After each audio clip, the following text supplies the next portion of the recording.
Väheaktiivne madalrõhulohk, mis on juba praegu Lääne-Eesti kohal, liigub lähema ööpäeva jooksul aeglaselt itta.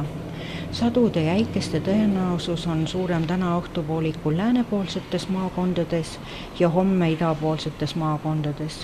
Kuna öö jooksul hakkab õhurõhk juba jälle tõusma ning uus kõrgrõhuala võtab võimu, võib öösel sadu tühine olla. Laupäeval on kõrgrõhuala kese Eesti kohal ning ilm kuiv ja väga soe. Pühapäeval taganeb nõrgenev kõrgrõhuala itta ja päeval läheneb lääne poolt madalrõhuvöönd, mis eraldab meid juba järgmisest kõrgrõhualast. Ja nüüd siis prognoosinumbrid. Täna öösel on muutliku pilvistusega ilm, kohati võib sadada hoovihma ja olla äikest, puhub lõunakaare tuul 2–7 meetrit sekundis, sooja on 18–23 kraadi.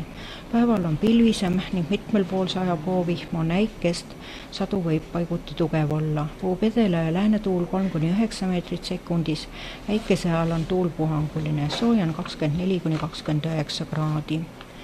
17. juulil on vähese vahelduva pilvistusega kuiv ilm, öösel puhub lääne tuul, päeval muutliku suunaga tuul 1–7 meetrit sekundis, sooja on öösel 16–21, päeval 24–30 kraadi.